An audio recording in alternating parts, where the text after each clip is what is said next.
nanumpa ka sa harap ng Panginoon Diyos at sa harap ng bayan, sa harap ng Pilipino na ikaw ay magiging tagapagtanggol.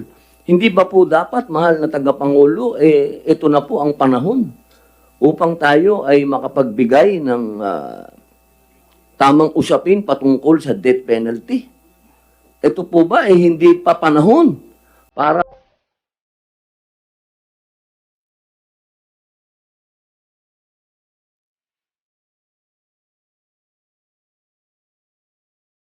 Ahin muna natin yung question Certainly, ni Chair. Senator Robin Padilla, then Senator J.B. Ercito, dito sa dalawang secretary, if it's okay with you. Yes, Chair. I Thank you very much. Go ahead, Senator Robin Hood Padilla, then Senator J.B. Ercito. Mauna ka. Thank you. Maraming salamat po, mahal na tagapangulo. Meron lang po akong gustong klaruhin sapagkat yung napag-usapan po natin yung patungkol sa anti-terrorism bill at law. Ito po ba ay applicable din doon sa mga dating sundalo? Sapagkat, mahal na tagapangulo, kung aking pong natatandaan itong law na ito po may kinalaman sa mga komunista at sa mga tinatawag nating mga terorista. Mga Opo. extremist, Mga violent extremist. extremist and terrorist. Opo, Yeah. opo. Malinaw naman po na itong ating mga bayaning sundalo na naligaw ng landas, ito po yung mga nabigyan po ito ng tamang oryentasyon, tamang ideology, tamang pag-iisip na naligaw. Hindi ba po dapat mas matindi ang parusa dito, mahal na tagapangulo? Dahil ito'y nanumpa sa taong bayan na sila'y magiging tagapagligtas, tagapagtanggol. At ito'y nakagawa ng krimen. Kasi yung mga pinag-uusapan po nating mga naligaw ng landas naman ng ating mga kababayan na naging terorista, ito'y walang aral ito mga to.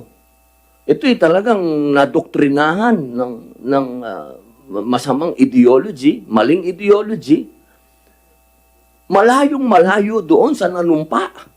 Nanumpa ka sa harap ng Panginoon Diyos at sa harap ng bayan, sa harap ng Pilipino na ikaw ay magiging tagapagtanggol. Hindi ba po dapat, mahal na tagapangulo, ito na po ang panahon upang tayo ay makapagbigay ng tamang usapin patungkol sa death penalty? Ito po ba ay hindi pa panahon para ibalik na natin itong death penalty? Hindi na po ito para po sa akin, mahal na tagapangulo, anong klase ka pang ng tao na ikaw ay napunta pa sa ganito? At kung natatandaan ko po, mayroong Facebook account, yung isa sa mga suspect, na sinabi niya na sana kung post niya ito, na sana kung alam ko lang magkakaganito yung buhay ko, hindi na ako nagpakatino sa Marawi. Kasi yung isa ay Marawi hero. Anong ibig sabihin kaya noon, mahal na tagapangulo? Ano kaya ang ibig niya sabihin doon? Ano ba ang nangyari sa Marawi? Ang dami niyang binuksan dito na usapin. Kaya po sana, ako po ay nag-file ng bill, mahal na tagapangulo, patungkol po dito. Imposing death penalty on the heinous crime of security personnel engaged to commit murder and providing penalties for any person who recruit, maintain, use, aid, fund, or train security personnel to commit murder and for other purposes. Mahal na tagapangulo, siguro po, sasang-ayon po kayo sa akin na ang isang tao na pinag-aral ng gobyerno, ginastusan ng taong bayan upang siya ay bigyan ng proteksyon, gagamitin niya isang araw para magbigay ng isang krimen na gugulatin ang sambayan ng Pilipinas at gagamitin niya ang training na ito. Maraming salamat po.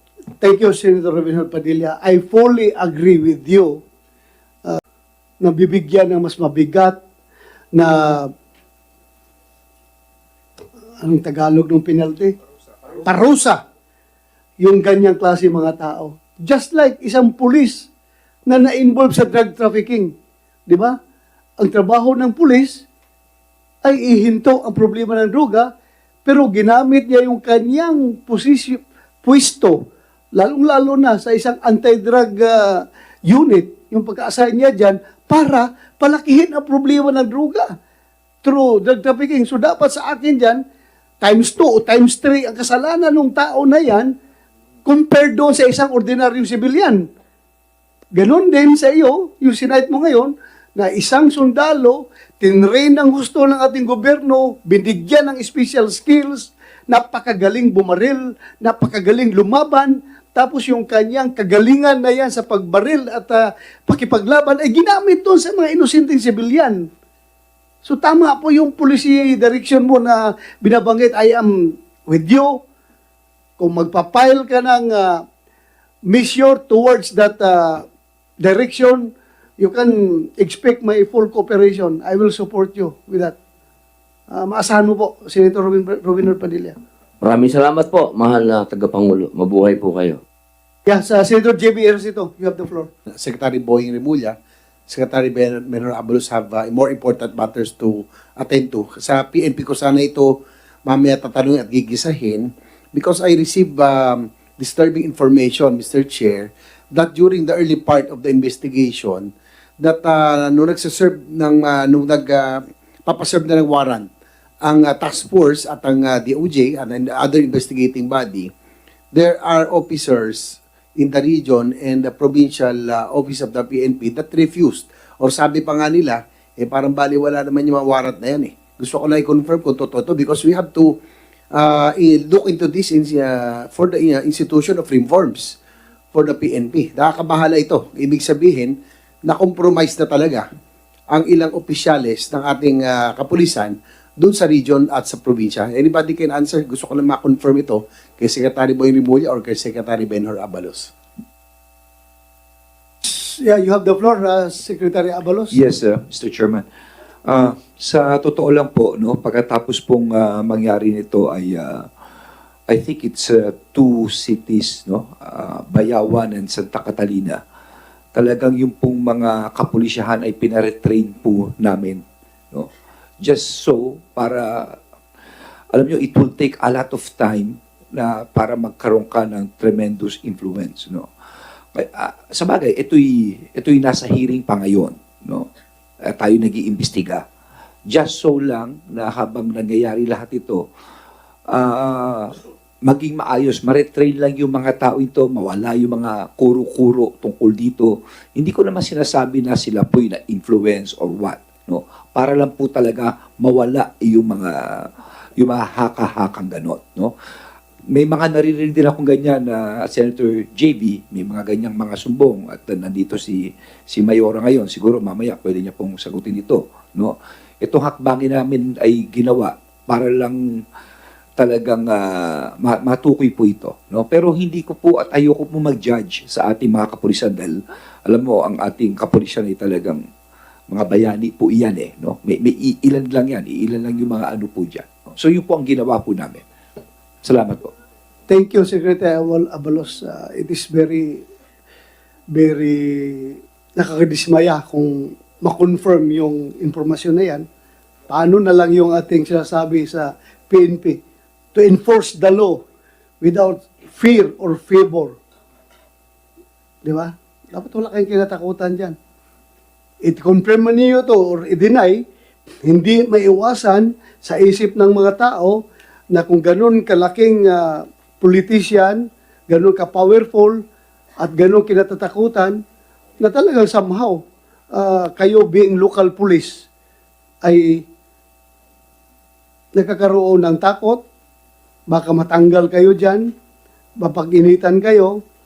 So, it brings to mind, alam mo, it brings to mind, yung matagal na nating kinukomplain sa PNP, noon pa man, nung kagagawa pa lang nitong PNP law, yung ating nireklamo na sana kami ay tinrain sa academy professionally na talagang straight kami na pagka-opisyal, na hindi kami lalapit at lalapit sa mga politiko for any favor, ay hindi sana mangyayari. But because of the law, nung ating local government code or yung RA 6975, nagsasabi na yung local politicians, local chief executives, ay siyang mamimili kung sino ang gusto niya na magiging provincial director, in the case of the governor, magiging chief of police, in the case of city and municipality. Diyan tayo, matagal na natin reklamo yan. So this is another policy na dapat natin pagtutuunan ng pansin. Na dapat yung mga politicians, particularly the local chief executives, ay sana ay ang pipili, ang mag-appoint ng provincial director, mag-appoint ng chief of police, ay yung PNP na mismo. Sila na mag-assign doon ng tao nila, na kilala nila na malinis, na hindi pwede ma-influensahan ng mga politiko. Yan ang aking nakikita kasi matagal na natin reklamo yan na dapat. But again, nasa batas yan, kailangan natin i-amin ang batas. At sino ang mag-amin ng batas? Kami mga politicians din. At kami ang mawawalan ng ganung power to appoint these people. Di ba? So, unless, and I hope, na itong ating mga kasamahan na gagawa ng batas, ay consider nila yan na matagal na reklamo ng pulis yan. Sabi ninyo, yung mga pulis na yan, hindi yan madidiktahan ni gobernador, hindi yan magdidiktahan ng congressman, dahil mga professional yan, mga graduate yan ng academy. Hindi nila yan, kahit na hindi graduate ng academy, pero matagal nila pinangalagaan yung kanilang pagiging pulis. Hindi yan magpapadikta kahit sinong politiko. But then again, maging provincial director ka ba kung hindi papayag si gobernador? Magiging chief of police ka ba kung hindi ka tanggapin ni mayor? So those are some policy issues na dapat natin mabigyan ng attention para kung gusto talaga nating walang political intervention yung mga ginagawa nating kapulisan. But anyway, that's another point. Meron Sir, pang Chair, just one Yeah, question ito, kay- kay Secretary Remulla. Secretary Rimulya. Matagal-tagal Yeah. na rin, ano, itong nangyaring, with the permission of the chairman. Yeah, go ahead. You have the floor. Yung insidente ito kay Dagamo, ano na yung status ng ating, bakit hindi pa napapailan ng kaso itong mga accused? Your Honors, we call that due process under Due the process. Constitution. Opo. Okay? Ganun ho talaga, on the average, basta ho magaling lalo ang abogado, maraming abogado na tumutulong at ang maraming postponement, umabot po ng 5 hanggang 6 na buwan bago ma-filean ng actual criminal case ang isang tao sa korte. At umaabot po ng ganun talagang panahon. Kaya yan po ang pinaliliwanag ko lagi sa taong bayan. Tayo po ay gumagalang sa batas, sinusunod po natin ang batas. Kaya wala hong overnight dito. Dito ho talaga, unless caught in the act yung tao, hindi ho talaga kayang file ng mabigyan ng warrant of arrest yan until matapos po yung due process. Ito po yung nakaset na mga period para makasagot, counter affidavit, reply, tapos mga motions. Yun po, mahaba po yan hanggang i-file po sa korte. Yan, narinig ni Congressman Teves, no, Governor, na may due process ang ating gobyerno. So, wala dapat ikatakot. Kung talagang wala siyang kasalanan, lumantad siya at harapin itong mga binibintang sa kanya.